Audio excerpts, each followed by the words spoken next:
The problem with NXT, now, you've probably seen the title of the video, the amazing thumbnail made by KO Fan, go check him out. You've seen that stuff, and you're probably going, the problem? I thought there's several problems, and yeah, in this video, we can go through all of the problems in NXT. This is going to range right across the board, so from how they butchered the supposed Wednesday night wars, I guess, right through to the NXT women's tag titles, like them bringing those belts in. We're going to cover it all. So in this video, I'm joined by Aiden Wrestling. We're going to go through it. So Aiden, say hello everyone. Give us one problem to start off, be that Wednesday Night Wars or whatever you want to do. Start us off. Have fun. So obviously I'm Aiden Wrestling. I've been on the Elite experience, but that doesn't exist anymore. Shh. Damn it! You're burying my second channel, pal. You're burying my second channel. Damn it!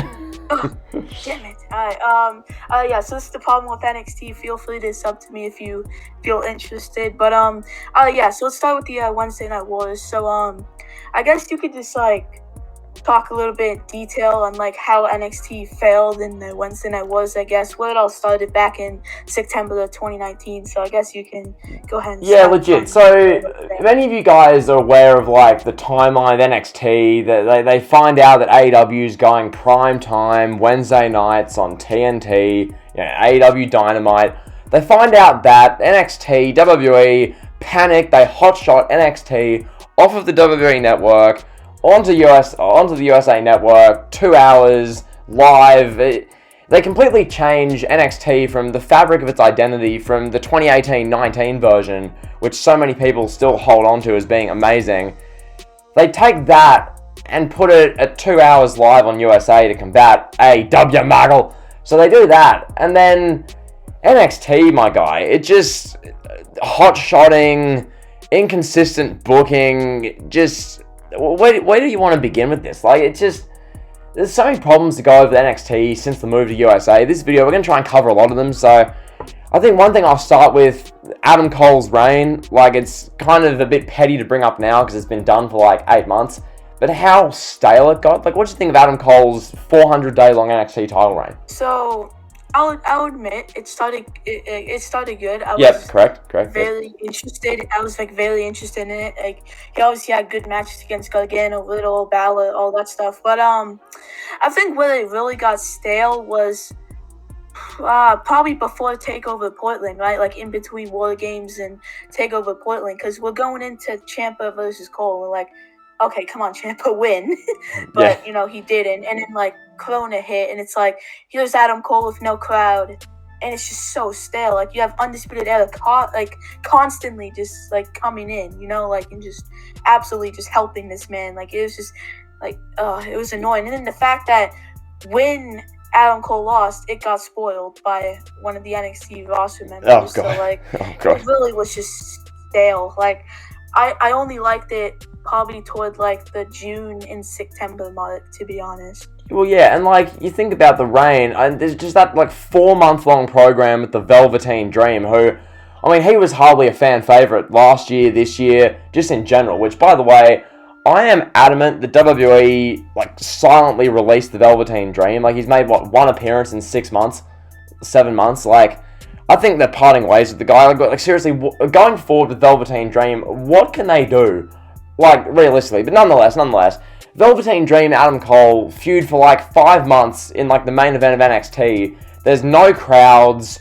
They do Gargano and Ciampa part 400 in an empty arena. The Rebel Heart versus the Black Heart join, and we get a bunch of pandemic NXTs which were just abysmal. Then you fast forward. Really just through the year, lots of hot-shotting. You mentioned when the member of Indus Share spoiled Cole and Keith Lee. What even was that? I'll throw it back to you for a moment here. You have this big match, Cole versus Keith Lee, the NXT Championship on the line. Keith Lee, he's been built up for months and months. He's the coolest guy in NXT, the best character. And then it got spoiled. Fam, I swear. I think another issue we need to talk about besides just Adam Cole is like Keith Lee's reign too, because it's like he's in like this one program against Killer Cross, and then that was it. Like it's like you hype up this whole like, oh my god, Keith Lee's NXT champion, NXT North American champion, NXT North American champion at the same time, but it's like you gave him like a crappy NXT title reign like to end off his NXT. Well, the whole thing was legit. He has the big moment winning the 2 belts, which is like so sick. Like Keith Lee winning both titles was awesome. But once again, the issue with that is they hotshotted that just to compete with night 1 or I think night 2 of Fyter Fest for AEW. So that got completely hotshotted. That moment should have been the ending to TakeOver 30, but instead they hotshotted it just to compete with Fyter Fest. Then, as you mentioned there, the reign of Keith Lee, legit, you've got this double champion. And what do NXT do? The big problem with NXT, they mess it up. They hotshot it. They make a meal of something that should have been incredible. You have Keith Lee.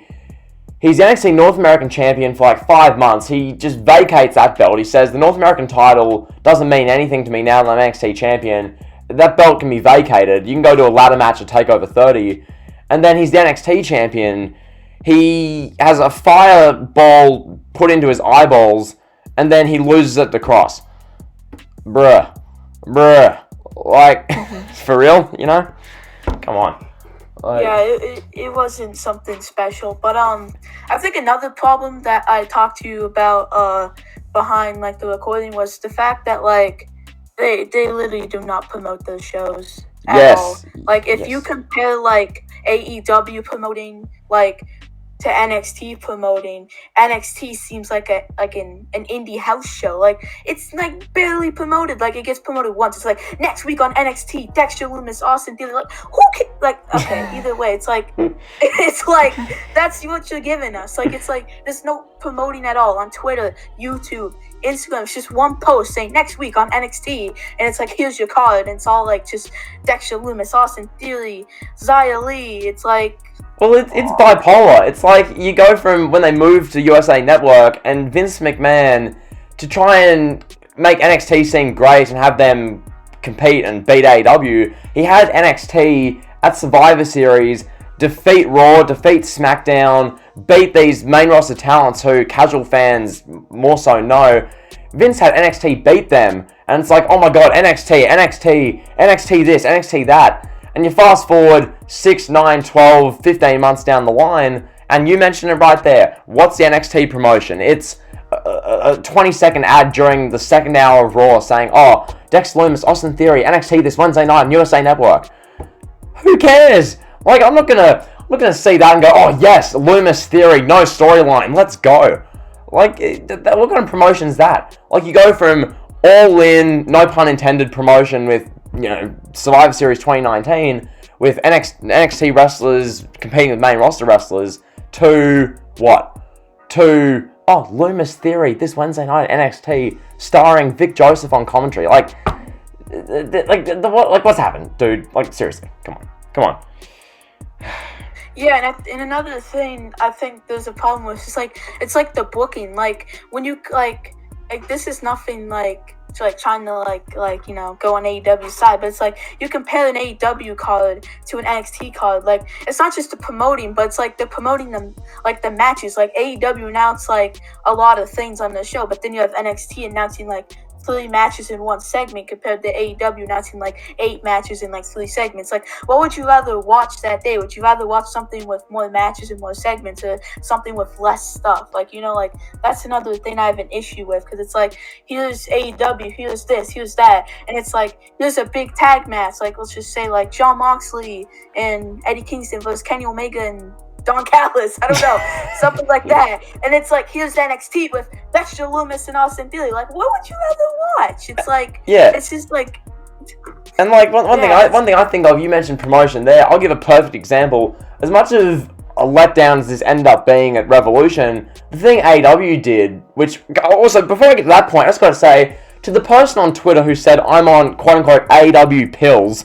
I mean, come on, dude. Like anyway, nonetheless.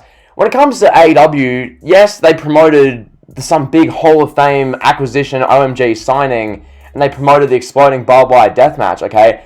Those 2 things had more buzz surrounding them than anything NXT's done in well over a year since they moved to USA. Okay, AEW's promotion, when you're comparing AEW and NXT, because that's what NXT inherently did to themselves by moving to USA Network to compete with AEW, when you're comparing the two, NXT hardly promote, and if they do, it's the way they do it, who cares? Like, oh, the women's and men's Dusty Cup second round matches are on NXT this Wednesday night, don't miss out. Who cares? Like that's the problem. You know, you either do big promotion that people are going to care about, or you just promote generally well. NXT do neither. And as you talked about there, it's a genuine big problem with their promotion. Or brand, it really is. Like, come on. Yeah, and I think it, like, one of my other issues, it's like you look at the champions right now, it's just like some of them are just like it's just like hurting your brain. Like, I love Johnny Gargano, like, in my own eyes, I like him as a wrestler and all that, but like it's like he's been just holding this North American title for like 106 days or something, doing absolutely nothing with it. It's like, here's Johnny Gargano, 5-time North American champion, 1-time NXT champion. It's like, there's clearly nothing else for him to do. Send him away. Like, stop putting championships on him. Like, he doesn't need the North American title. Like, you get the point. Like they're just putting titles on people because they have nothing else for them to do. 100%, 100%. And, like, one thing, that goes back to Triple H, who's, like, the core problem with NXT. Like, I mean, when you've got a 2-hour-long weekly product, you've got to make the champions, the people who are at the top of the card, entertaining. But what Triple H does, and has pretty much always done, especially the past few years, is he takes his quote-unquote guys, who are Finn Balor, Johnny Gargano, Adam Cole, Io Shirai. Obviously, she's not a guy, she's a female, Io Shirai. You take those ones, and you give them the championship, and then they hold it for a long time, because Triple H likes to structure his show as though it's like an NWA, like a 70s wrestling. That's what he grew up watching. He gives these people he loves the championships for months and months and months and months and months on end, and the wrestlers themselves he gives the titles to. This is a big problem I want to get your opinion on. They don't really have much of a character. Like, Io Shirai, I'm a fan of. I like Io Shirai, but describe Io Shirai for me. Well, like, what is Io Shirai? The Empress of Tomorrow? Like, is that Io or is that Asuka? I don't even know. Like, what's that supposed to mean? What is Io Shirai? What is Johnny Gargano? He's a simp and he's the leader of the Way. What is the Way? Describe that for me. Finn Balor, he's the prince. The prince of what? The prince of losing in the ratings to AEW? Go from there, please, Aiden. Like, come on. Ugh. Yeah, and I think another thing is that they're holding a lot of people, like here's the thing. Sure, like, everyone has to move on, but the problem is that they're calling up way too much people. It's like, you lost Bobby Roode, Shinsuke Nakamura, like, Cesaro, Sami Zayn, like, all these people who could help NXT, like, right now, honestly, and you just lost Damian Priest. It's just like an ongoing thing. But the problem is now you're stuck with, like, these people who are stale now. It's like, here's 2018, also Ciampa and Johnny Gargano, like, oh, this is what you want. But now it's like, Ciampa, blah. It's like, you don't want him anymore. He's stale. It's like, what are you doing, Bagel? It's like, send him away. It's like, obviously you're like, in your mind, you're like, no, don't send Damian Priest, but then you're happy that you sent him, because then 6 months later, you're going to be like, dude, they should have sent him, dude. This dude's doing absolutely nothing. He's stale. Yeah, because all the guys who can, like, really do stuff on the main roster who aren't Triple H guys, supposedly, Priest, Lee, etc., you named it there, all those guys get moved on, and the core problem with NXT, to really wrap this video up, is that when you look at the guys left in NXT, the ones who are the faces of the brand, the ones who are in the thumbnail of this video, it's the same, like, group of guys. Once again, Balor, Ciampa, you got Gargano, you got Adam Cole, UE, and then, like, Io Shirai and kind of Rhea Ripley to an extent. It's just this same group of people who are pushed to a stale extent. You don't really care to watch it because all they do is say, I'm here to wrestle and have a great match. They do a 15 to 25 minute great match where they're headbutting each other's collarbones, and then that's all it is. And it gets 550 to 600,000 viewers a week. WWE barely promote it, and that's NXT. That is the problem with NXT. So, unless you want to get any closing words in, Aiden, feel free. I don't think there really is much. Correct me if I'm wrong. Did we talk about the women's tag titles? Look, we could talk about that. Honestly, I think we'll But, keep. like, Yeah, you yeah, go. we know it's bad. Yeah, like I'll just say, where do you think those belts are going to be in 6, 9, 12 months, considering you have literally 3 teams on the NXT Women's Tag roster? Like, come on. So that's been the video. Hopefully you guys have enjoyed it. If you have, like, comment, sub, all that kind of stuff. You guys know the drill. This has been The Problem with NXT. Over on Aiden's channel, sometime this week, we're going to be uploading The Problem with Raw. So if you want to check that one out, go check that out as well. Go give him a sub. Get him to... What sub goal do you want to hit this week, Aiden? So currently when we're filming this, I'm at 809. So if lucky enough, let's try and get him to 820, Margot. Get him to 820. That's been the video. 820, Margot. Okay, I was gonna say. Like, comment, and sub. See ya.